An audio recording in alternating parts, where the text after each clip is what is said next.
अस्सलाम वालेकुम। Pride of Pakistan के साथ मैं हूँ सभी, और जैसे मेरे प्रोग्राम का नाम है प्राइड ऑफ पाकिस्तान, फ़ख्र पाकिस्तान। बहुत सारे लोग जो हैं इस प्रोग्राम में मेरे साथ कंडक्ट हुए हैं, और हमने, क्योंकि वो फ़ख्र पाकिस्तान है, उन लोगों की जर्नी, उनके सफ़र, उनकी स्ट्रगल यहाँ पर डिस्कस की जाती है। अच्छा, कुछ लोग आपने देखा होगा, स्ट्रगल उनकी इतनी खूबसूरत होती है, इतने खूबसूरत अंदाज से अपने आप को लेके चलते हैं कि हम लोगों सबके लिए मोटिवेशनल हो जाते हैं। इनमें एक बड़ा ज़बरदस्त नाम है, मेरे साथ है, लेकिन मैं थोड़ी सी बात करके उनका इंट्रोडक्शन करवाऊँगी कि उन्होंने अपनी मेहनत इससे अपना नाम और वक़ार बनाया। कुछ लोग अपना नाम और वक़ार तो बनाते हैं, लेकिन उनमें एक और खूबसूरती है कि वो अपने साथ दूसरों को भी बनाने की कोशिश करते हैं। ऐसे लोग दुनिया में कम हैं, और ऐसे लोगों में एक है नाम, और वो मेरे साथ हैं। आई फील वेरी प्राउड, क्योंकि he is the pride of Pakistan. Founder हैं, प्रेसिडेंट हैं कोरंगी एसोसिएशन के, और प्रेसिडेंट हैं पीबीजी, पाकिस्तान बिजनेस ग्रुप से। इस वक्त मौजूद है फराजुर रहमान साहब। अस्सलाम वालेकुम। वालेकुम सलाम। कैसे हैं फराज साहब? मैं ठीक हूँ सभी, आप बताएं। First class. और आज आखिरकार मैंने आपका इंटरव्यू लेने के लिए आपको बुला ही लिया। मुस्कुरा रहे हैं आप, क्योंकि he is a very busy, बहुत बिजी पर्सन है, he is too much busy. और मैं एक बात बताऊं कि काठी के बहुत सारे प्रेसिडेंट आए हैं। मैं स्टार्ट में ही बता रही हूँ, काठी में बहुत सारे प्रेसिडेंट आए हैं, और हमें कानू कान खबर नहीं हुई। वो आए, काम किया, चले गए। लेकिन इन्होंने ना सिर्फ काम किया, बल्कि धमाल मचाया। बल्कि मैं कहूँगी कि ऐसे ऐसे काम उन्होंने किए हैं जो बहुत सारे प्रेसिडेंट हैं उन्होंने नहीं किए। मैं अब इनसे पूछती हूँ कि जब आप काठी में इंटर हुए प्रेसिडेंट एज अ, तो फिर आपने कौन से मसले मसाइल फेस किए? जी। बिस्मिल्लाहिर्रहमानिर्रहीम। नहमदु व नसल्ली अला रसूलिल करीम। सभी बहुत शुक्रिया कि मुझ नाचीज़ को आपने प्राइड का दर्जा दे दिया। बात ये, मैं तो अपने आप को तिफ़्ल मकतब ही समझता हूँ, और प्राइड तो हमारे सामने हमारे लीडरान भाईजान एहसन मुनीर साहब, और इसी तरीके से और बहुत सारे चेहरे, मेरे अपने बड़े बड़े भाई फरहानुर रहमान साहब, ज़ुबैर छाया साहब, ये वो शख्सियात हैं जिनसे हमने बहुत कुछ सीखा। और बात ये है कि काटी जो है वो it's not a easy subject. काटी बहुत बड़ी ऑर्गेनाइजेशन है, और इसकी बड़ी ज़िम्मेदारी हैं। जैसे आपने कहा कि मैं आपकी पकड़ में नहीं आता था, बिजी तो थे, आप काम कर रहे थे, जी। इसलिए नहीं आता था कि एक्चुअली मैं कोशिश ये करता था कि लोगों को मौका दिया जाए और लोगों को जो है आगे बढ़ाया जाए। बात ये कि मेरे पास एक मिशन था, उस मिशन पे मैं लगा हुआ हूँ और अभी भी है।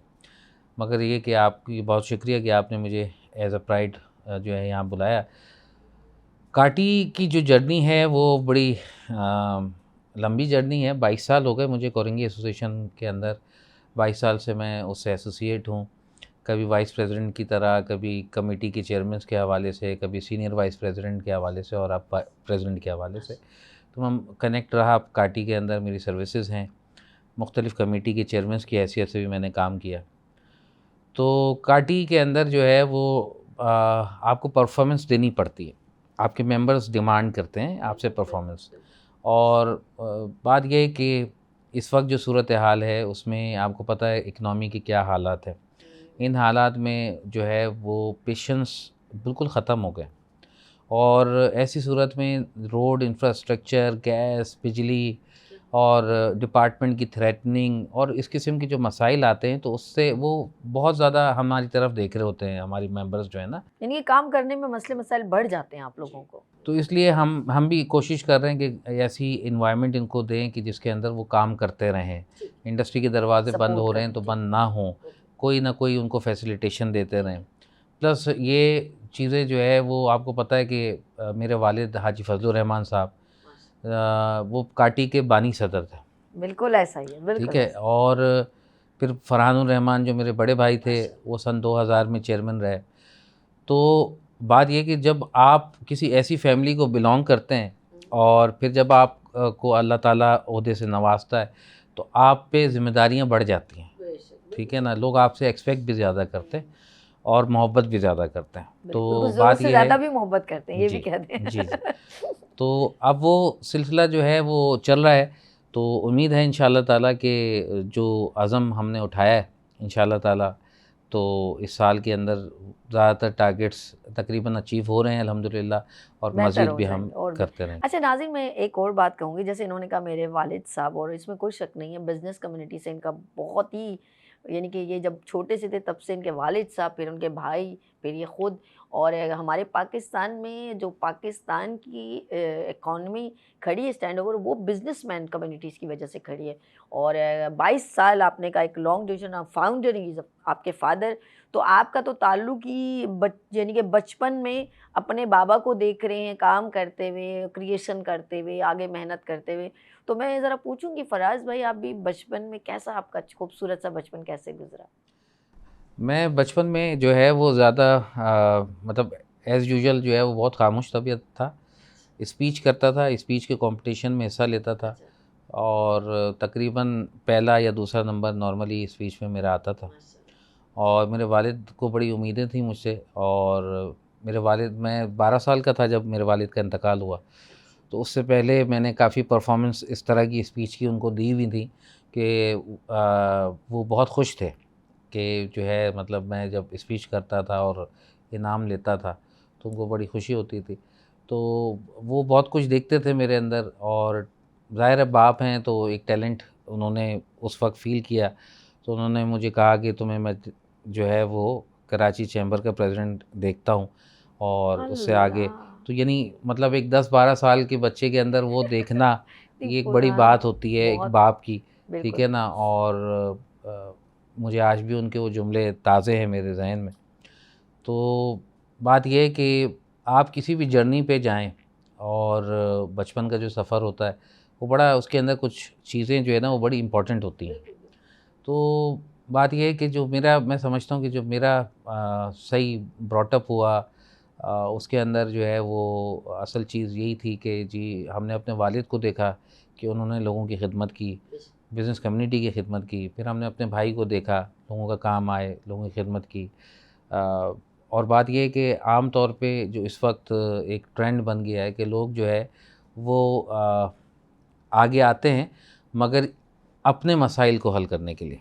हाँ बिल्कुल, आपने पॉइंटेड बिल्कुल ठीक कहा, बिल्कुल ठीक। तो मेरी हमेशा से ये ख्वाहिश रही है कि मैं न्यूट्रल रहूं, और न्यूट्रल रह के तमाम, ख़ास तौर पे फ़ोकस मैं इस चीज़ पे रखता हूं कि अगर मैं इंडस्ट्री का नुमाइंदगी कर रहा हूं तो मैं उस वक्त इंडस्ट्री के मसाइल की बात करूं, ठीक है ना। क्योंकि ये एक मेरी जो है ना, मैं समझता हूँ कि कोर ज़िम्मेदारी होती है, ठीक है ना, कि अगर मैं उस वक्त अपने किसी बिज़नेस के हवाले से कोई बात कर सकता हूँ या कर सकता हूँ या करूँगा, तो वो मैं नहीं समझता कि वो ज़्यादा बेहतर है।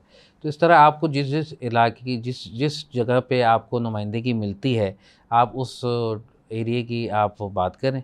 और इंशाअल्लाह ताला मैं समझता हूँ कि मैं, वैसे तो ज़ाहिर है कि मेरा बिलीव ये है कि पाकिस्तान ओवरऑल तरक्की जो है वो करेगा। और ओवरऑल पाकिस्तान की जब बात करते हैं, जैसे हम पाकिस्तान बिज़नेस ग्रुप, मैं आपको यहाँ करेक्ट कर दूँ कि 22 साल मुझे काटी में ज़रूर हो गए, मगर काटी का मैं फाउंडर नहीं हूँ, काटी के फाउंडर मेरे वालिद हैं। वालिद साहब हैं आपके, जी, वालिद साहब? ठीक है। मैं फाउंडर हूँ पाकिस्तान बिज़नेस ग्रुप ऑर्गेनाइजेशन का, और फाउंडर प्रेसिडेंट की हैसियत से आज भी मैं उसके अंदर अपना किरदार अदा कर रहा हूँ। और उसका जो हमारा विज़न और मिशन है वो ये है कि जी पाकिस्तान की ओवरऑल इकनॉमी को किस तरह हम ग्रोथ दे सकते हैं, एंटरप्रेन्योरशिप को हम कैसे बढ़ा सकते हैं, किस तरह से हम वुमेंस को जो है वो उनका हक जो माशरे अच्छा, में ये है। वुमेन्स का आपने कहा कि जो आपने ये जो इंट्रोड्यूस करवाया पीबीजी, हम्म, तो ये एक वुमेन्स को मैं भी उसमें इंक्लूड हूँ, और आप खुद भी माशाल्लाह उसमें शामिल हैं। बिल्कुल, और सारी खवातीन को एक नया बूस्टअप मिला कि एक अच्छा बिग प्लेटफॉर्म, काटी is a big platform and काटी रेलेवेंट टू नहीं, पीबीजी। पीबीजी ने। आप तो काठी से हैं, तो हम तो यही समझे कि काठी के प्रेसिडेंट के जहन में ये क्या क्रिएशन आई कि उन्होंने एक पीबीजी इदारा बनाया। जाते हम उसी प्लेटफॉर्म के ऊपर हैं, और आई फील वेरी प्राउड कि उससे कनेक्ट करता हुआ कि उन्होंने, आपने वहीं पे बैठ के एक चीज़ सोची ना कि ये नहीं, खवातीन का भी होना, कि मुझे ये नहीं, क्लियर कर दें आज कि नहीं, नहीं, बहुत नहीं, सारी चीज़ें। नहीं, नहीं, नहीं, बिल्कुल ये क्लियर आप हो जाएं कि मैं जब प्रेसिडेंट नहीं था, ये उस वक्त मैंने, पिछले रमज़ानुल मुबारक की बात है कि तो फिर मैंने, रोक दें इसको, रोक दें इसको, मैं फिर इसको सवाल को दूसरी जगह हाँ, गलत लगेगा। अच्छा, अच्छा, अब वो आप बता रहे थे कि खवातीन की बात, आप वो छोटा स्मॉल बिजनेस से बात कर रहे थे, वहीं से कंटिन्यू करें। हाँ। तो इसमें जो है मैं बेसिकली, जो मेरा विज़न है पाकिस्तान बिज़नेस ग्रुप के अंदर, वो लोगों को मोटिवेट करना, बैकअप करना, नए एंटरप्रेन्योरशिप बनाना।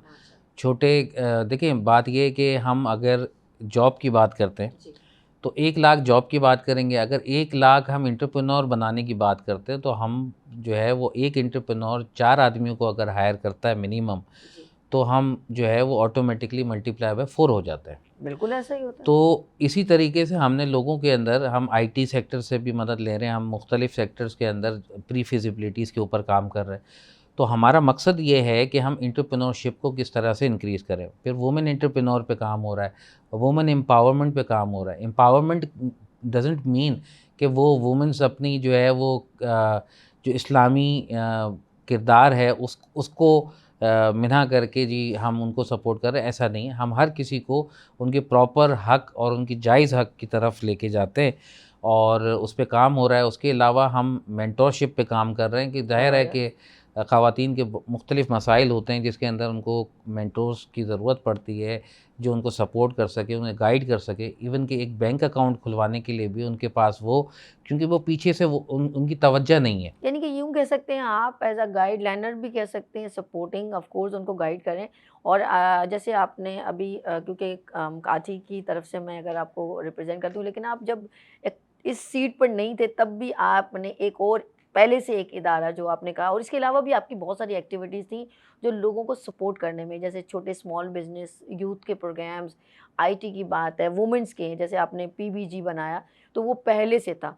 तो मैं हैरान हूँ कि आप मतलब कहते कि किसी को सीट की ज़रूरत हो ना, वो काम से उसको जुनून है। आपको मुझे लगता है जैसे काम से बहुत जुनून है, ऐसा है कि नहीं? ये आपने बहुत अच्छी बात की। अब बात ये है कि सीट से काम नहीं होता, यही तो काम है। दिल से होता है, ठीक है ना? अगर आप वाक़ई अगर आपके पास सीट हो, ना हो, इदारा हो, नहीं हो, काम कर अगर आप काम कर रहे हैं, तो आप ऑटोमेटिकली लोगों में मकबूल होते चले जाते हैं। काम से नाम बन गया। जी। क्या बात, क्या तो बात। इनिशियली जब सोशल वर्ल्ड के अंदर मैं एंटर हुआ, आफ्टर जब मैं सीनियर वाइस प्रेसिडेंट काटी रिटायर्ड हुआ, और फिर उसके बाद जब मैं सोशल वर्ल्ड में एंटर हुआ, तो सोशल वर्ल्ड में मैंने बहुत ज़्यादा लैप्स देखे ना। तो मैंने देखा कि लोग जो है वो अपना टाइम जो है वो ज़ाया कर रहे हैं। तो मैंने उसी वक्त इरादा कर लिया था कि मैं इंशाल्लाह इन लोगों को समेट के एक ऐसा प्लेटफॉर्म बनाऊंगा कि जिसमें जो है वो एक कॉन्क्रीट काम की तरफ लेके आऊँगा। मैं अभी तो ये नहीं कह सकता कि मैं 100% उसमें कामयाब हो गया हूँ या 20% हो गया हूँ, तो 10-15% मैंने अभी उसके अंदर अचीवमेंट हासिल की है। बहुत बड़ा विज़न है और लोगों को जोड़ना, उनको अपनी सोच समझाना एक बड़ा काम होता है। और मैं समझता हूँ कि एक वक्त आएगा कि इंशाअल्लाह ताला पूरे पाकिस्तान में इसके चैप्टर्स होंगे, और इस वक्त यूएई चैप्टर हम लॉन्च कर चुके हैं, कनाडा चैप्टर लॉन्च कर चुके हैं। तो काम तो माशाल्लाह इसमें चल रहा है, और बाकायदा से आपने देखा कितने डाई हार्ड वर्कर्स हैं हमारे पास। आप खुद एक डाई हार्ड वर्कर हैं और यही मेरी कामयाबी है कि मेरे पास जो है मेरे चाहने वाले, मुझसे मोहब्बत करने वाले लोग मौजूद हैं। तो इंशाअल्लाह ताला मैं देखता हूँ कि पीबीजी एक बड़ी ऑर्गेनाइजेशन बन के उभरेगी इंशाल्लाह। और मैं फराजुर रहमान साहब के लिए जुमला कहते हुए अभी बिल्कुल भी नहीं रुकूंगी। मैं अकेला ही चला था जानिबे मंजिल, लोग मिलते गए, कारवां बनता गया। और इन्होंने बहुत ज़बरदस्त कारवां बना लिया। बहुत सारे लोग, ना सिर्फ यूथ, अब जैसे इन्होंने आईटी की बात की, बिजनेस कम्युनिटी की, ख़वातीन की बात की, इन सब को बहुत अच्छे तरीके से लीड कर रहे हैं आप। और एवरीवन, आप बार बार मैं ये सोचूं, मैंने कहा हर बंदा आपसे बहुत मुतमईन है, सेटिस्फाई है। कोई बात भी करते हुए वो झिझकता नहीं है, कहता है यार हेजिटेशन हो, ये नहीं होगा, काम नहीं होगा।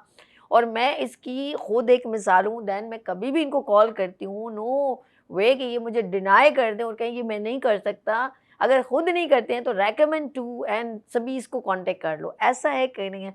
ये जो खुसूसियत है, ये कहाँ से आई है? कोई फादर से है या खुद से है या गॉड गिफ्टेड मैं कहूँगी? कैसे आपके आपके दिल में ऐसी कहाँ से ये पॉजिटिव वेव्स कहाँ से आ गई हैं इतनी ज़्यादा? मैं सच कह रही हूँ, रियली। थैंक यू सभी। एक्चुअली हमारे जो मेंटोर है, हर आदमी का मेंटोर होता है ज़िंदगी में। मेरे मेंटोर थे एहसन मुनीर भाईजान। आए हाय हाय। तो एहसन मुनीर भाईजान की जो शख्सियत थी उसमें ये था कि वो लोगों के काम करके उन्हें फ़ोन करके बताते थे कि तुम्हारा काम हो गया, हकीकत, ठीक है ना। और ये काम कहने वाला भूल जाता था और वो नहीं भूलते थे काम करके। क्या बात है। उनके उनके इख्तिलाफ़ में भी लोग मौजूद थे, मगर उसके अलावा अपोज़िट पार्टी के लोग भी उनको राब्ता करते थे और अपने काम के लिए उन्हें बोला करते थे, और कभी उन्होंने अपना दरवाज़ा किसी के लिए बंद नहीं किया। तो ये वो चीज़ें थी जो बचपन से हम देखते चले आए। और उन्होंने हर सतह पे, यानी वो आर्ट कौंसिल के लीडर थे, वो कराची जिमखाना के लीडर थे, वो फेडरेशन के लीडर थे, वो टिडैब में लीडर थे, वो कहाँ नहीं थे। वो अखबार नवीस का भी लीडर था। वो जो है अल्लाह दे उनको इतनी सलाहियत दी कि वो ब्यूरोक्रेट भी अपना लीडर उनको तस्लीम करते थे, और ठीक है ना। सारी तो बिजनेस कम्युनिटी सारी को बिजनेस लीड कर, कम्युनिटी की हाँ जो ठीक है। आप एक समझ लें एक चेन की बुनियाद थी। बिजनेस कम्युनिटी को तो करते ही करते थे, मगर उसके अलावा भी हर किसी को ओन करते थे। तो यही वो विजन था, यही वो स्कोप था कि जब मैंने ये शुरू किया तो यही सारी चीज़ें जो है वो उसके अंदर सामने आई। और आप में ऐसे मुनीर की झलक आती है, काम के जितने मेयार को आप फेस करते हैं, लोगों को इंट्रैक्शन करते हैं, तो इसमें कोई शक नहीं है फराजुर रहमान साहब के अंदर ऐसे मुनीर साहब की झलक आती है। और सभी इसमें मैं एक चीज़ और यस, बताऊंगा आपको कि जब मैं काटी का प्रेसिडेंट बन रहा था तो उस वक्त ऐसा मुनीर भाईजान से एक मुलाकात हुई हमारी। सुबह 8 साढ़े 8 बजे वो टाइम देते थे, सुबह हाँ हाँ, वो बहुत सुबह अर्ली ही का। लेगा मॉर्निंग। तो वो हम पहुँचे तो कहने लगे कि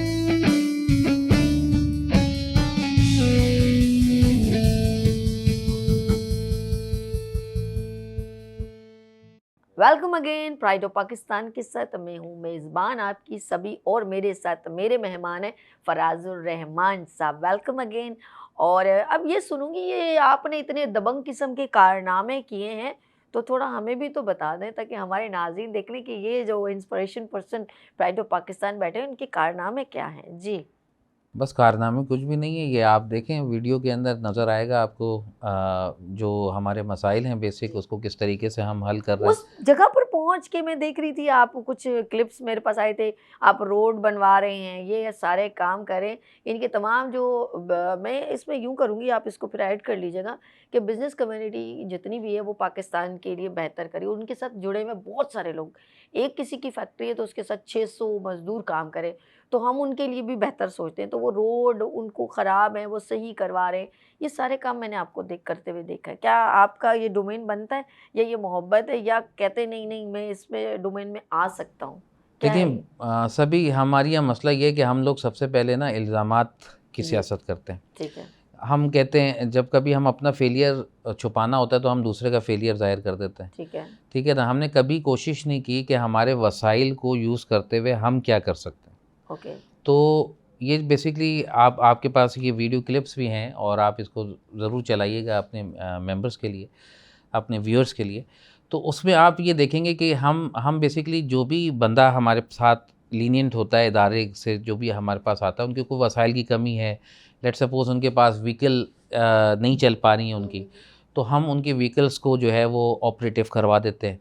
हम कोशिश करते हैं कि हम अपने वसाइल को यूज़ करते हुए अपने अपने पावर को यूज़ करते हुए कहीं पे रोड के पैचेस हैं उन वर्क्स को करा लें, कहीं नाले का मसला है तो उसको एड्रेस कर लें।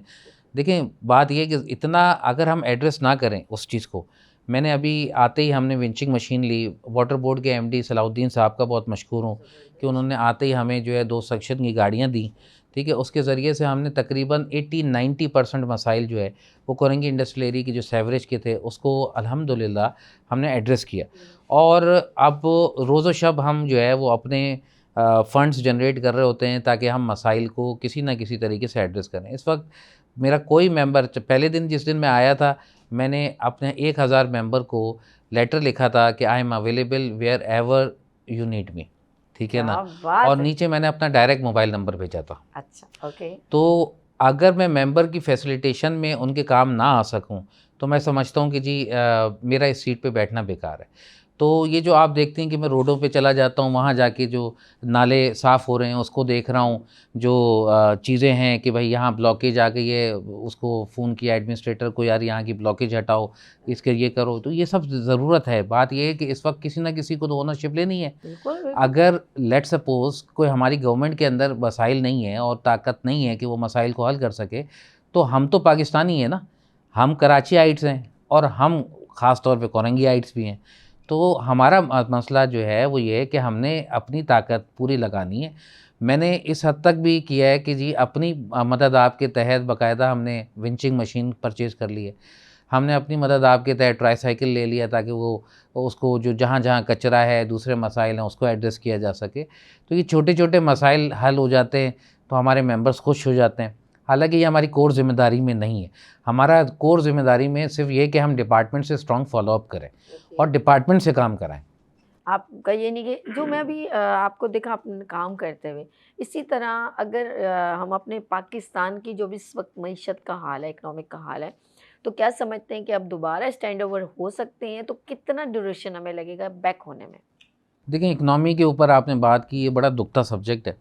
इस वक्त पाकिस्तान की इकनॉमी जो है ना, वो आप ये समझ लीजिए कि बहुत बुरी कंडीशन के अंदर है, और आवाम जो है वो इस वक्त परेशान पहले होती थी, मगर इस वक्त तो बिज़नेसमैन की जो टॉप नॉच है वो भी परेशान है, और हर कोई ये चाह रहा है कि किसी तरीके से वो अपना कुछ ना कुछ फ़ंड जो है वो यहाँ से ट्रांसफ़र कर दे बाहर, तो ताकि उसको जो है वो कुछ थोड़ा बहुत जो है सेटिस्फेक्शन लेवल उसका आ जाए।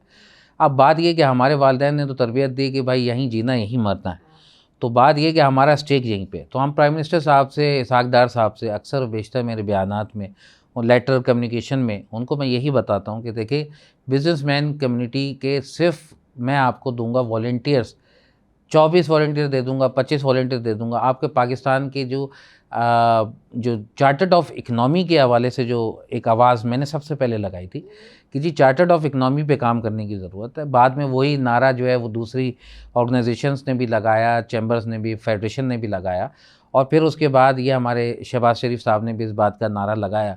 तो बात ये कि मैं शहबाज शरीफ साहब से भी मेरी मुअद्दबाना गुजारिश है कि आप आइए, बैठिए, अगर वाकई आप सीरियस हैं हम आपको देंगे बिजनेसमैन जो ना आपसे पैसा लेंगे, जो ना आपसे मरात लेंगे, ठीक है ना, और कंटिन्यूटी ऑफ इकनॉमी के ऊपर काम करेंगे।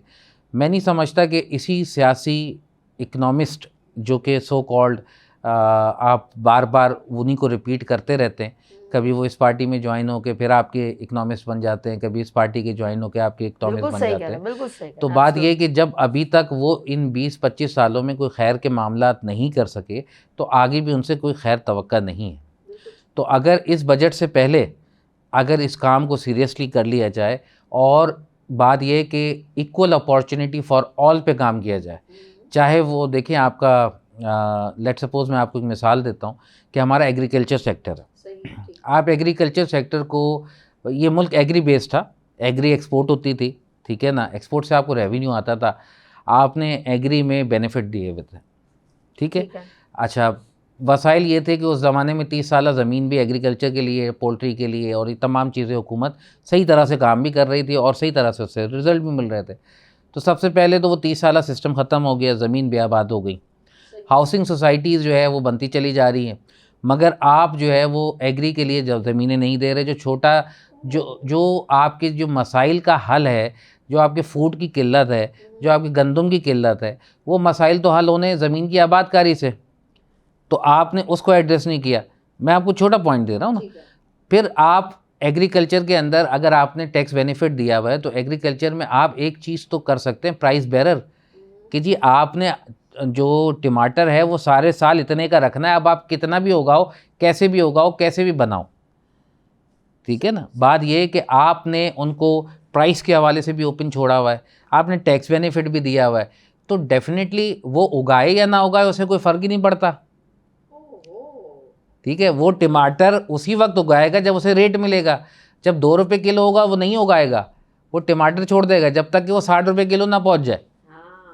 तो अब अगर इसकी इक्वल पॉलिसी, हम सिर्फ एग्रीकल्चर की पॉलिसी पे काम कर रहे हैं और उसके अंदर जगह जगह जो ज़मीनें हमारी बर्बाद पड़ी है उस पर सोलर पंप्स लगा के गरीब हारियों को 10-10 एकड़ ज़मीन अलॉट कर दे, तो हमारी जो सब्ज़ी की प्राइसेस हैं, जो हमारी गंदम की प्राइस है, जो एटलीस्ट हम खुद उगा सकते हैं, अल्लाह ताला ने इस ज़मीन में क्या नेमतें भरी हुई। अच्छा, मैं तो अभी बेरोज़गारी भी ख़त्म हो जाएगी, बेरोज़गारी ख़त्म हो जाएगी, और वो हारी गरीब हारी कि जो नहीं खड़े हो पा रहे वो भी खड़े हो जाएंगे अपने पैरों पे। वो कभी जो है वो देखते होंगे आप ड्रामों में, फिल्मों में, स्टोरीज़ में ये बताया जाता है कि जी वो हारी है, उसके पास वो खाने को पैसे नहीं है, तो ये नहीं है, वो नहीं है। बात ये है कि और कॉन्सेप्ट क्रिएट करना पड़ेगा कि जी गार्डनिंग या किचन गार्डनिंग क्या कॉन्सेप्ट होता है। आप सिर्फ इस तरफ अगर सही मानों में तवज्जो देना शुरू कर दें तो आपकी जो फूड क्राइसिस है वो ख़त्म हो गया, ठीक है। आपकी महंगाई देखें, इस वक्त हम ये नहीं कर सकते कि अब लेबर की तनख्वाह को 50,000 करते हैं, हालांकि 50,000 से कम की लेबर तनख्वाह पे गुजारा नहीं है। मगर उसके बावजूद इंडस्ट्रीज पे इतना बड़ा इफेक्ट पड़ेगा कि वो बैठ जाएंगी, बंद हो जाएंगी, उसका ताला लग जाएगा। जब पैरेलल आप देखते हैं कि एक इंडस्ट्री की वजह से, तो अब आपको कॉन्क्रीट होकर सोचना पड़ेगा, पाकिस्तानी होकर सोचना पड़ेगा कि जी हमने किस तरह से अपनी इकोनॉमी को लेके चलना है। हर सेक्टर पे थोड़ा थोड़ा लोड डालें, हर सेक्टर को इक्वल अपॉर्चुनिटी दें। जबरदस्त आइडियाज अगर जब आप लोगों के मतलब बिजनेस कम्युनिटी आप लीड भी कर रहे हो इस वक्त, तो जब आपके पास एक आइडिया, तो ऑफ कोर्स आप लोग पाकिस्तान के लिए सोच रहे हो, तो क्यों नहीं ये लोग आपके आइडियाज को फोकस करते या इस पर इम्प्लीमेंट करते? वाई, क्या रीजन क्या हो? देखिए सबसे बड़ी बात तो ये है कि सबसे बड़ा प्रॉब्लम ये है कि हमारे जो है ना, एक हुकूमत जैसे चलने लगती है तो दूसरी डिस्टर्ब हो जाती है, तो सबसे ज़्यादा जो नुकसान है वो एक आम आवाम को होता है। क्या कहते हैं? जी मैंने अपनी बात में यही बात की थी कि सबसे पहले तो हमें ये देखना है कि चार्टर्ड ऑफ इकनॉमी पे काम करता है, यानी इकनॉमी हमारी आज़ाद हो। चाहे वो इमरान खान साहब आएँ, चाहे वो नवाज़ शरीफ साहब आएँ, चाहे वो जरदारी साहब आए, जो आपकी इकनॉमी की कंटिन्यूएशन है वो चलती रहे। हर शख्स अपने आधे मामलात को वहीं छोड़ के और फिर आधे मामलात पे बीच में कूद के और वो चीज़ें ख़राब कर देते हैं। अब अगर 20 साल की कॉन्क्रीट पॉलिसी हो कि फ़र्स्ट स्टेप में पहले साल में ये करते हैं, दूसरे साल की ये, तीसरे साल की ये और 20 साल तक ये, बिजनेसमैन चलेगा, कमाएगा तो लगाएगा। ठीक है, इस वक्त बैंकों का जो काइबोर का रेट आपको पता होगा 23% का रेट है। 25% किसी वक्त में ये होता था कि अगर आपको कोई 15% भी ऑफ़र करे आप उसके बाद अपना पैसा रखवा देते थे। आज पोजीशन ये है कि बैंक आपको 25%, तो कौन कारोबार में पैसा लगाएगा? बात ये, आपने सूदी मईशत को जो है वो आगे की तरफ प्रोमोट कर दिया, आपने प्रॉफिट के अंदर घर बैठने को ज़्यादा तरजीह दे दी, आपने वर्क फ्रॉम होम, कोविड के अंदर वर्क फ्रॉम होम हुआ, आपने पैसों की बैंकों के अंदर डाल के वर्क फ्रॉम होम करें भाई आप। ठीक है, तो बात ये है कि अगर इसी तरह से आप नफ़े देते रहेंगे तो फिर कौन शख्स है जो बाहर निकलेगा, काम करेगा, मजदूरी करेगा? अभी एक सेकंड में, ताकि मैं दूसरा सवाल आपके लिए रेडी रख रही हूँ। ये बताएं कि हमारा पाकिस्तान दोबारा स्टेबल होने में कितने साल लगे? जस्ट ओनली ईयर मेंशन करें मुझे। देखें, अगर तो ये चार्टर ऑफ इकनॉमी में हमारे साथ बैठ जाते हैं, काम करते हैं, जिस पे भी हमारी बात चल रही है, तो मैं समझता हूँ कि पाकिस्तान 1 साल के अंदर इस क्राइसिस से बाहर आ सकता है। ऐसे मुहिब वतन बिजनेसमैन, मुहिब वतन लोग हैं, मुहिब वतन टेक्नोक्रेट हैं, मुहिब वतन फ़ौजी हैं, जो अगर एक दफ़ा एक लाइन्स पे लग जाएं और ये सोच लें कि 10 साल हमने कुछ नहीं देखना, सिर्फ पाकिस्तान में अपने आने वाली औलाद, अपनी नस्लों के लिए काम करना है, तो मैं समझता हूँ पाकिस्तान 1 साल के अंदर बेहतरी की तरफ आ जाएगा। चलिए हम इस बात को इसी तरह यूँ ख़त्म करते हैं। अच्छा, कि ये जो आपके दोस्त अहबाब भी हैं, जाहिर सी बात है, मैं आपकी ज़रा सा एजुकेशन पे भी बात करना चाह रही हूँ। आपने स्ट्रगल की ज़िंदगी में, कुछ चीज़ें बड़ी फेस करनी पड़ती हैं। एक जगह मकाम ऐसे नहीं मिल जाता आपको, ऐसी सीट तो नहीं मिली ना, ऐसे बोला ली तशरी में आ जाए फराज साहब, आप यहाँ पे प्रेसिडेंट बन जाए। अच्छा फराज साहब, आप पीपीजी फाउंड आप खुद बन रहे हैं, ये हमारा है ऑर्गेनाइजेशन, अब आपके नाम ट्रांसफ़र की जा रही है। अच्छा, ये आईटी है ना, यूथ का, आप ये लेंगे, ये तोहफे में ये आपको तशरी में, ऐसा कुछ नहीं मिला नाज़रीन, ऐसा कुछ नहीं मिलता ऐसे। फराज साहब बताइएगा, ये स्ट्रगल, ये कॉन्सेप्ट, ये कंटेंट, इसके पीछे कहीं कहीं आप कहीं वो भी हो गए होंगे, डिसहार्ट हो गए होंगे, यार अब मैं नहीं करता, ये लोग मुझे काम नहीं करने देते, ऐसा परेशानी होती है। कब कब आप ज़िंदगी को इस नेगेटिव अंदाज में भी फेस किया? अच्छा, मैंने कभी ज़िंदगी में हार नहीं मानी। दैट्स गुड, ये तो स्पिरिट है। और सुबह मैं अगर उदास होता हूँ तो शाम तक ओके हो जाता हूँ, शाम को उदास होता हूँ तो सुबह उठ के ओके हो जाता हूँ, बिल्कुल उसी सूरज की तरह जो रोज़ तुलू होता है। और जी बिल्कुल। तो बात यह है कि मेरा बिलीव ये ऐसा नहीं है, बात यह है कि आपके, देखिए सबसे पहले तो आपको इरादा करके और इस बात की तैयार करना पड़ता है कि जी आपका, मैं एक बात पे बिलीव रखता हूँ, अगर आपकी सोच सच्ची है ना और आप ईमानदारी से कुछ करना चाहते हैं अपनी फैमिली के लिए, अपने मुल्क के लिए, सबसे पहले अपनी फैमिली, ज़ाहिर है मैं बच्चों के लिए भी मुखातिब कर रहा हूँ, मैं अपने दोस्तों को मुखातिब कर रहा हूँ, अपने व्यूअर्स को मुखातिब कर रहा हूँ कि सबसे पहले आपकी अव्वल ज़िम्मेदारी आपके अपने बीवी, बच्चे, बहन, भाई, बाप हैं। तो अगर आप वो ज़िम्मेदारी ईमानदारी से निभा रहे हैं तो फिर आप दुनिया की ज़िम्मेदारी निभाएंगे। बेहतरीन, ठीक है, निभा भी सकते हैं फिर जब आप। तो आप अगर फोकस आपका ये होगा, देखिए हमारे वालिद कहते थे कि अगर थोड़ा कमाता है अपने लिए, ज़्यादा कमाता है लोगों के लिए। ठीक है, अब सूरत हाल ये है कि जब आदमी जो है वो एक इंडस्ट्रियलिस्ट की सोच, मैंने एक इंडस्ट्रियलिस्ट से मिला, मैंने कहा आप इतने बुजुर्ग हो गए, क्या ज़रूरत है आपको इंडस्ट्री चलाने की? कहने लगे कि मैं इसलिए इंडस्ट्री चला रहा हूँ कि मुझे ये सारे लोगों का रोज़गार देखना है। कहने मुझे कोई ज़रूरत नहीं है, मेरे पास इतना पैसा है कि मैं घर बैठूँ, आराम करूँ, घूमूँ फिरूँ, इधर जाऊँ उधर जाऊँ, मगर मेरा शौक़ है कि ये सारे लोग जो है ना आबाद रहें। क्या बात, ठीक है, बच्चे उनके अमेरिका सेटल हो गए, सब चीज़ उनकी वो हो गई, मगर उन्होंने लोगों के लिए वो फैक्ट्री चला घर में चूल्हा जलता। बात ये आप यकीन करें, इस पाकिस्तान के अंदर ऐसे लोगों की बड़ी अक्सरियत है कि जो सिर्फ लोगों के लिए काम कर रही है। ठीक है ना, तो हमें इस बात को समझना की ज़रूरत है। समझना है ये बात। अच्छा, अभी बहुत सारी नाज़रीन, हमने फराज साहब आपसे अभी ज़रा सी और भी उछाड़ पुछाड़ करनी है कि आपने जो है कॉलेज गोइंग में कैसा वक्त गुजारा। हमारे साथ हैं फराजुर रहमान, प्राइड ऑफ पाकिस्तान। आप लोगों ने कहीं नहीं जाना, यहाँ लेंगे ब्रेक और मिलते हैं ब्रेक के बाद प्राइड ऑफ पाकिस्तान के साथ।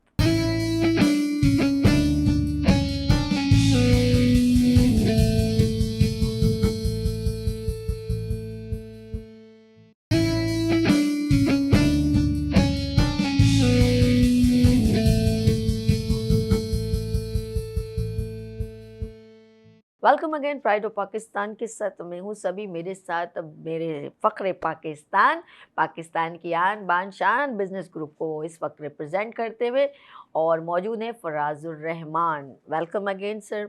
अच्छा फराजुर रहमान, माशाल्लाह अभी भी आप यंग हैं, मैं ऐसे नहीं कहूँगी कि यंग एज में क्या थे, लेकिन आपने अपने आप को बड़ा अच्छा मेंटेन किया हुआ, दैट्स अ गुड।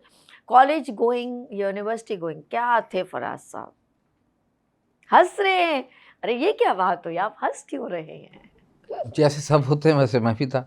नहीं, एक होता है ना, कुछ लोग बड़ा एक्टिव होते हैं, कुछ लोग बड़ा ही साइलेंट होते हैं, कुछ लोगों के पहले से ही कुछ मिशंस होते हैं कि मैंने ऐसे करना है वैसे करना, क्योंकि आप माशाल्लाह रेलेवेंट टू बिजनेस, आपके फादर भी माशाल्लाह एक हाँ, माहौल ये थोड़ा सा डिसएडवांटेज कह लें कि हमें, क्योंकि बिज़नेस फैमिली से बिलोंग करते हुए आदमी को, क्योंकि बिज़नेस दिमाग में होता है कि जी हमने तो बिज़नेस ही करना है, बिल्कुल ऐसे, तो बहुत ज़्यादा फोकस पढ़ाई के ऊपर नहीं होता। ठीक है। और मैं चाहूँगा उन बच्चों को कि जो ये समझते हैं कि जो है उन्होंने अल्टीमेटली बिज़नेस में लगना है, तो उनको ये बात बिल्कुल सोचनी चाहिए कि तालीम के बाद, ठीक है ना, हाँ ये ज़रूर है कि मैं इस पे बिलीव करता हूँ कि जी आप मैट्रिक के बाद से ही आपको कमाने लग जाना चाहिए।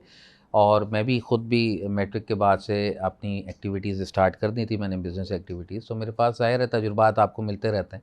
फिर बिज़नेस हाउस में होने की वजह से आपको बचपन से ही जो है वो ऐसी चीज़ें आपके सामने डिस्कस हो रही होती हैं जो कारोबारी नौइयत की होती हैं, तो आप बहुत सारा चीज़ें जो है वो कहते हैं कि मछली के बच्चे को तैरना कौन सिखाए, तो वो एडवांटेजेस तो आपको मिल जाते हैं।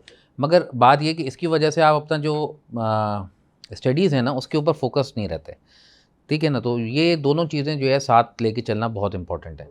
तो मैं जो है वो आपके प्रोग्राम के तवज्जुह से सुनने वालों को ये ज़रूर बताऊंगा कि आप अपने बच्चों को और अपने आप को दोनों को फोकस रखें दोनों चीज़ों के ऊपर, इसके ऊपर भी कि वो तालीम भी बेहतरीन हासिल करें और इसके ऊपर भी कि उनको जो तरबियत है वो भी उनकी बेहतरीन हो। तो अपना मैं बस ये बताऊंगा कि मैं एक एवरेज स्टूडेंट था इसी वजह से, और अवामी ग्रेड से जो है वो मैट्रिक किया एज़ यूजुअल, ठीक है ना, मगर मैं साथ में क्रिकेट भी खेलता था, टेबल टेनिस भी खेलता था, स्पीच कंपटीशन में रहता था, सिंगिंग बहुत अच्छी करता था, नात पढ़ता था। तो ये सब चीज़ें जो है ये मेरी एक्स्ट्रा मतलब एक्टिविटीज़ में थी। शेर व शायरी सुनना तो नहीं मगर पढ़ने के हवाले से कलेक्शन। अगर मैं कहूँ कोई शेर सुनाए तो आप क्या सुनाना पसंद करेंगे? एक ही शेर है, वो मैं घिसा पिटा आपको सुना देता हूँ कि तुम तकल्लुफ़ को भी इखलास समझते हो फराज, तुम तकल्लुफ़ को भी इखलास समझते हो फराज, दोस्त होता नहीं हर हाथ मिलाने वाला। Great great. लेकिन ये बहुत शेर में ना आपको पता है अक्कासी करता है, हमें गाइडलाइन देता है कि वाकई में ऐसा है, और शेर रिप्रेजेंट कर रहा है कि ऐसा आप कहते हैं इर्द गिर्द हमारे हो रहा होता है, हम उसको इग्नोर करते हैं, हमें समझ नहीं आता। लेकिन हाँ, बहुत सारी चीज़ों से हम सीख लेते हैं। आपने ज़िंदगी में मुश्किलात से नहीं, लोगों से क्या सीखा? अपने दोस्त अहबाब से क्या? देखिए हर आपके जो करोड़ों लोग आपसे मिलते हैं, लाखों लोग, हज़ारों मिलते हैं, हर कोई तो आपके साथ सिंसियर नहीं होगा, तो क्या सीखा अपने इन दोस्तों से? दोस्त कहूँगी क्योंकि उन्होंने सिखाया है आपको, दुश्मन नहीं कहूँगी। हाँ, बिल्कुल ऐसे ही है। आपके पास जब कभी कोई चैलेंज आता है ना, तो वो चैलेंज आपको कुछ सिखा के जाता है। और इसी तरह जब आपके पास कोई ऐसा दोस्त आता है जो आपकी पीठ पे खंजर घोंपता है, तो वो भी आपको बहुत कुछ सिखा के जाता है। तो वक़्ती तौर पे क्योंकि मैं एक ऐसा नेचर का इंसान हूँ कि दोस्ती करता मुश्किल से हूँ और फिर जब दोस्त बना लेता हूँ तो फिर आंखें बंद कर लेता हूँ उसकी तरफ से।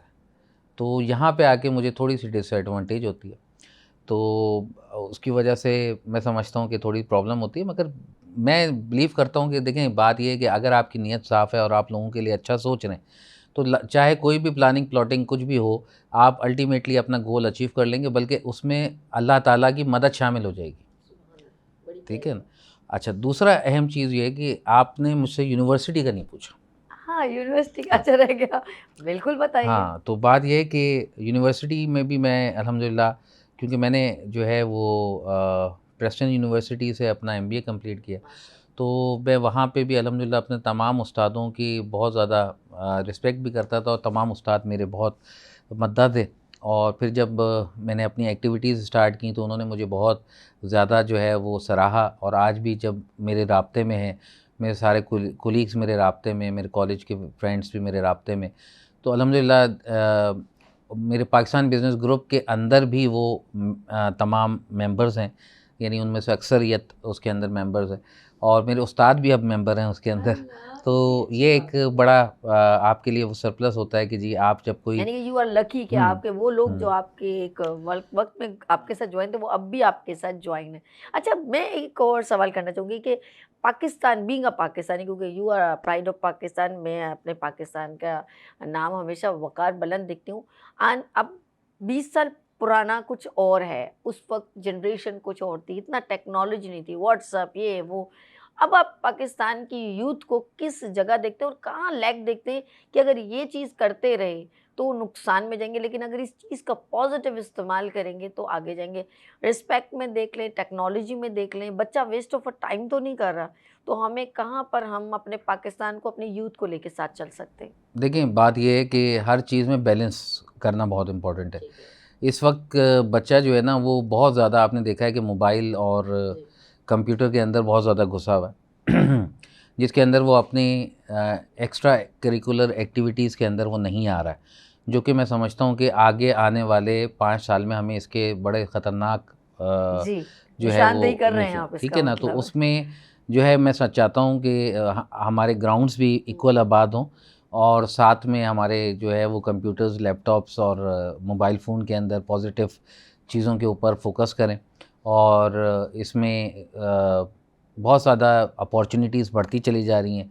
तो आईटी की एक्सपोर्ट के ऊपर जो जितने भी यूथ जो है वो इस वक्त लगे हुए हैं, उनको चाहिए कि आईटी एक्सपोर्ट के ऊपर अपना काम करें, और किस तरह से वो इसमें किरदार अदा कर सकते हैं मुल्क की बेहतरी में, वो किरदार अदा करें। हमने ख़ुद भी एक learn to earn program launch किया है। उसका मकसद ख़वातीन को और बच्चों को जो घर बैठे हैं, उनको अपने वालिदैन के साथ किस तरह से वो कंट्रीब्यूट कर सकते हैं, क्योंकि अब जो बेसिक सर्वाइवल है वो एक घर का सर्वाइवल सबसे पहले देखना है हमें। तो एक घर का सर्वाइवल है ही नहीं उस सैलरी के अंदर। अगर वो लाख रुपए सैलरी भी कोई बंदा ले रहा था, तो आज उसका सर्वाइवल नहीं। तो अब सर्वाइवल किस तरह मुमकिन है कि उसके बच्चे और उसकी बीवी उसका सपोर्ट करें। पहले ज़माने में आपने देखा होगा कि सब जानते हैं कि सिलाई कढ़ाई करके घर की औरतें जो है वो अपने शौहर का साथ देती थीं, ईद के अखराजात निकाल लेती थीं, बकरा ईद के छोटे मोटे, अखराजात हाँ, निकाल लेती अखराजात थीं, कुछ निकाल लेते। पैसे जोड़ लिया ठीक है, करती ठीक। थी। तो आज वो जोड़ने वाली मिसाल और सिलाई कढ़ाई, वो तो ज़ाहिर है थोड़ा मुश्किल काम है, अभी भी उन घरानों में हो रहा है, मगर आईटी ने उस चीज़ को थोड़ा-सा एलॉबरेट कर दिया। तो मैं ये समझता हूँ कि वो बैठकर बहुत सारा बहुत ज़्यादा ऐसा काम कर सकते हैं जिससे वो $50 ना सिर्फ़ अपने घर के लिए खिदमत कर सकते हैं, बल्कि मुल्क की खिदमत भी कर सकती हैं। तो वो जो फ़ॉरेन एक्सचेंज वो रेवेन्यू जनरेट करेंगे, उस फ़ॉरेन एक्सचेंज के ज़रिए हमारे मुल्क को भी फ़ायदा होगा। दैट्स गुड, बहुत ज़बरदस्त। अच्छा जी, मैं साथ-साथ मैं जिस तरह इनसे भी ये यूथ के बारे में नाज़रीन बात की और इन्होंने बड़ा अच्छा ब्रीफ़ किया कि आगे हमारे जो बच्चे हैं वो, हमारी जो ख़वातीन हैं वो आगे कैसे मूवमेंट कर सकती हैं और अर्न भी कर सकती हैं और अपने आप को बूस्ट अप कर सकती हैं। और हर मेरे ख़्याल में देखा जाए कि कंट्री वो बहुत डेवलप है कि उनके जो है लड़की लड़के में कोई वो वर्किंग में कोई तफ़र्रुक नहीं है। अच्छा, एक और चीज़ है, हर वहाँ पर डिफरेंट कंट्रीज़ को मैं अगर मर्ज करूँ, सारे एक निकालूँ, असेसमेंट निकालूँ कि भई ये इनकी डेवलपमेंट का रीज़न क्या है कि वो ऑन बिज़नेस है। चाइना को देख लो या किसी भी कंट्री को देख लो कि खुद जो अपने बिज़नेस को रन कर रहे हैं, वो कंट्री बड़ा डेवलप है। ऐसा है कि नहीं? देखिए, पहले ये था, हमारे यहाँ कल्चर था पाकिस्तान का कि बाप कमाता था, कुंबा बैठ के खाता था। या उसमें 2 भाई भी होते थे, बिल्कुल ऐसा ही। ठीक है ना? और उसके अलावा पूरा एक सिलसिला था, तो हो जाता था, गुजारा हो जाता था। 2000 रुपये प्यून की सैलरी से मैं वक्त देख रहा हूँ, ठीक है ना, जब 2000 रुपये प्यून की सैलरी होती थी और जिस पे जो है वो उसका गुजारा हो यानी कि जाता था, पूरा बोझ उस बंदे के ऊपर है, उसी के एक ऊपर। फादर के ऊपर है। फिर एक वक्त आया कि ऐसी प्यून या ऑफिस बॉय टाइप की जितनी भी कैटेगरीज थी, उनके घर के अंदर तमाम लड़कों को भी काम करना पड़ा। फिर एक वक्त आया तमाम लड़कियों को भी काम करना पड़ा। तो इस तरह से वो पूरा घर मिलकर पैसे बनाता था। तो फिर वो किराया और अपने अखराजात निकालते। तो उस वक्त 3000 रुपये किराया हो गया था। मैं बात कर रहा हूँ सन 2000 की, ठीक है।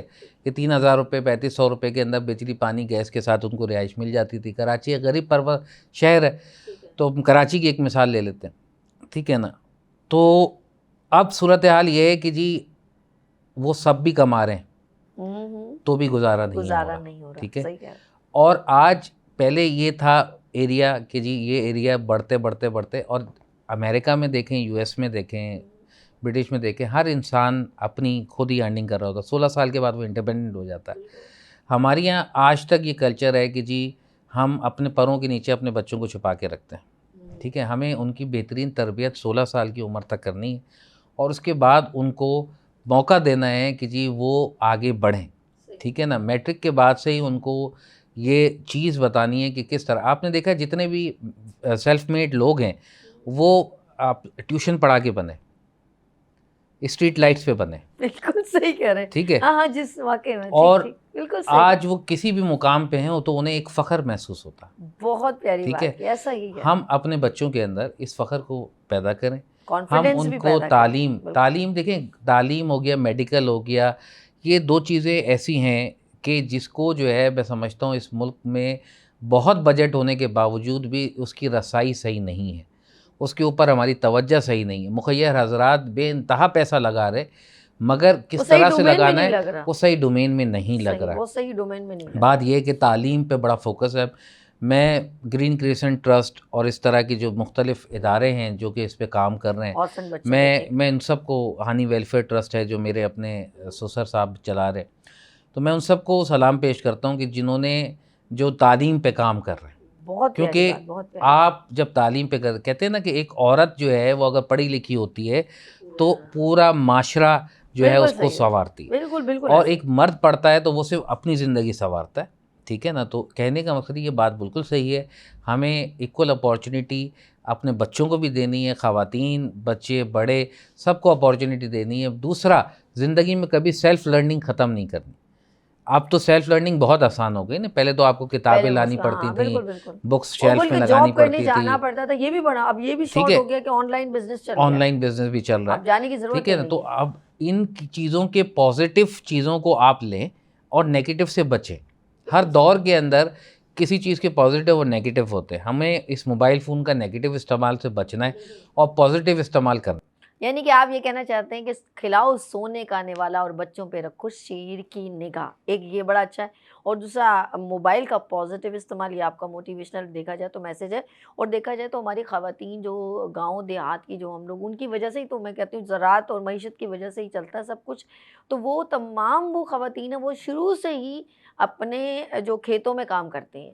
उनको कोई ऐसा हमारे मेल एंड फीमेल का कॉन्सेप्ट नहीं है, लेकिन पिछले एक दौर था जिसमें नहीं, लड़की काम नहीं करेगी, खातून नहीं काम। लेकिन अब हर चीज़ चेंज हो गई। अब तो ऑनलाइन इतना स्ट्रॉन्ग हो गया। डुअल स्टेटस, यहाँ पे मैं बात करूँगा डुअल स्टेटस उन्हीं लोगों की जिनकी औरतें खेतों पे आप उनसे काम कराते हो, जलती हुई धूप के अंदर, उन्हीं को गैरत के नाम पे आप कत्ल भी कर देते हो। बिल्कुल सही, ऐसा ही ऐसा ही, कीड़े मकोड़ों की तरह, बिल्कुल ऐसा ही, ठीक है। डुअल स्टेटस, ठीक है। तो ये चीज़ जो है ये ख़त्म हो जाए। हम स्टेटस को जो बने हुए हैं, या हम सो कॉल्ड प्रोटोकॉल के जो आदी हो गए हैं, ठीक है ना, कि हमें प्रोटोकॉल नहीं मिला तो हम जा रहे हैं जी, हमारे साथ ये, हमें लाइन में नहीं लगना, हमें ये सब ख़त्म करना। हाँ, हमें इन सब चीज़ों पे काम करने की ज़रूरत है और यकीनी तौर पे आगे आने वाली नस्ल के लिए काम करने की ज़रूरत है, हमारे बच्चों के लिए काम करने की ज़रूरत है। हमने पाकिस्तान को किस दोहराए पे पहुंचा दिया है। आज अगर इस दोहराए से हम पाकिस्तान को वापस नहीं लेके गए तो हम बच्चों के मुजरिम हो जाएंगे। तो हमें अपने बच्चों का मुजरिम नहीं बनना है, हमें आने वाली नस्लों का मुजरिम नहीं बनना है, हमें काम करना है और हमें ईमानदारी से काम करना है। तो यकीनी तौर पे ना सिर्फ ये कि ना करप्शन हमारा कुछ बिगाड़ सकती है और ना इंशाअल्लाह ताला ज़रा नम हो तो ये मट्टी बड़ी ज़ख़ीर से। आए हमारी हाय क्या इस बात। ज़मीन में हर चीज़ मौजूद है, चारों मौसम मौजूद हैं, सर्दी, गर्मी, ख़िज़ा, बहार। अब बात ये है कि लोग एक-एक ट्रॉपिकल मौसम वाले मुल्क जो हैं, जिनके पास सिर्फ़ समुंदर था, आज वो कहाँ से कहाँ चले गए। डेडिकेशन, लीडरशिप और अपनी कौम को लेके चलने का एक हमें अज़म होना चाहिए। तो इंशाअल्लाह ताला पाकिस्तान किसी से पीछे नहीं है। बेहतरीन, बहुत शुक्रिया। अच्छा जी नाज़रीन, मैं एक और चीज़ जिस तरह इन्होंने कहा कि पाकिस्तान में सब कुछ है, इसमें कोई शक नहीं है। 4 मौसम हैं, हर चीज़ ड्राई फ्रूट, फल, सब्ज़ियाँ, मेहनती लोग। सिर्फ़ कमी तो ये है कि हम नेशन नहीं बन रहे। हम सब लीडर तो बन रहे, नेशन नहीं बन रहे। जब तक हम एक कौम नहीं बनेंगे और दूसरी और हमारा सिस्टम, एक रूल्स है ना, वो सबके लिए इक्वल होने चाहिए। जब हम ये और ख़ास तौर पे जब जो बड़ी-बड़ी सीटों पे बैठे हैं, सबसे पहले उनको वो रूल फॉलो करना है, तो फिर हम आप उनके फॉलोवर्स बन सकते हैं। अदरवाइज़ बड़ी मुश्किल में हम पड़ जाएँगे। जाते-जाते एक छोटा-सा मैसेज इनसे लेते हैं, फिर हम प्रोग्राम को अख्ताम करते हैं। आप अपने नाज़रीन से बात कीजिए और मैसेज शेयर कीजिए। कायद-ए-आज़म ने ढाका के अंदर अपने खिताब में ये बात की कि सूबाइयत जो है वो डिवाइड एंड रूल का नाम है। और आप सबको पता है कि डिवाइड एंड रूल की वजह से ही कोई भी आपका जो दुश्मन होता है वो आपके ऊपर हमला करता है और आपके ऊपर हुकूमत करता है। तो हमें डिवाइड किया, कभी नस्लों के अंदर, कभी हमें सूबाइयत के अंदर, कभी हमें कौमियत के अंदर, और हमें एक कौम नहीं बनने दिया। तो आज मेरा मैसेज है आप सबको कि अपने कल्चर को ना छोड़ें, मगर अपने मुल्क को अपनी प्रायोरिटी रखें, पाकिस्तान को अपनी प्रायोरिटी रखें। पाकिस्तान है तो हम हैं। हमारा शनाख्त, हमारा ग्रीन पासपोर्ट सिर्फ़ उसी सूरत में दुनिया में अहम हो सकता है जब हम खुद उसको अहम समझें। पाकिस्तान ज़िंदाबाद। पाकिस्तान ज़िंदाबाद। बहुत शुक्रिया फ़राज़ुर रहमान साहब। जी नाज़रीन, इस वक्त मेरे साथ प्राइड ऑफ पाकिस्तान फ़राज़ुर रहमान साहब मौजूद थे। इंशाल्लाह फिर मुलाकात होगी एक और शख्सियत के साथ। अपना बहुत ख़्याल रखिएगा, मुझे दुआओं में याद रखिएगा। अल्लाह हाफ़िज़।